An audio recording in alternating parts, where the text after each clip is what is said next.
ನಡ್ಕೊ ಬನ್ರಿ, ಅದ್ರಲ್ಲಿ ಏನು ಸಿಗ್ತದೆ. ಬೈಕ್ ಹೋಗಿ ಚಿಕ್ಕಮಂಗ್ಳೂರು ಸೈಡ್ಗೆ ಹೋಗಾರಿ, ದೇವ್ರು ಮಾಡ್ರಿ ಸ್ವಲ್ಪ. ಬರೀ ಚಿಕ್ಕಮಂಗ್ಳೂರು ಸೈಡ್ಗೆ ಹೋದಂಗೆ ಒಳ್ಳೆ ಊಟಿಗೆ ಹೋದಂಗೆ ಟ್ರಿಪ್ ಹೋಗಿ ಬರ್ತಿರಲ್ಲ ಬೆಟ್ಟಕ್ಕೆ. ನನ್ನ ಕೈಲಿ ಆಯ್ತಾ ಇಲ್ಲ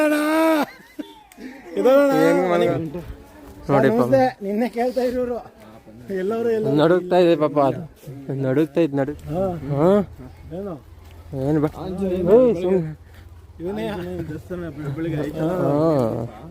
ತಿಂಡಿ ತಿಂದ್ರಿ. RCB ಸೈಕ್ ಅನ್ಕೊಳ್ಳಿ ಪ್ಲಸ್ ಏನ ಫುಲ್ ಸೈಕು ವೆದರು. ಬಾಯ್ ಹೆಂಗೆ ಹೇಳಿ ವೆದರ್.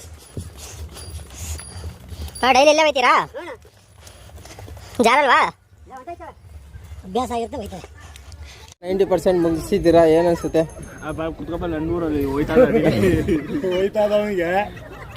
ಫೈನಲಿ ಬೆಟ್ಟಕ್ಕೆ ಎಂಟ್ರಿ ಆದ ದರ್ಶನಕ್ಕೆ.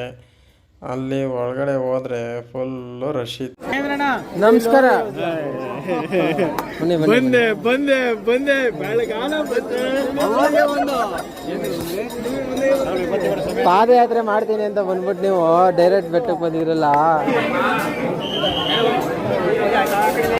ಮಾದಪ್ಪನ ದರ್ಶನ ಇಲ್ಲಿ ಮುಗಿಯುತ್ತೆ. ಇಲ್ಲಿಗೆ ನಮ್ಮ ಪಾದಯಾತ್ರೆನೂ ಮುಗಿಯುತ್ತೆ. By friend.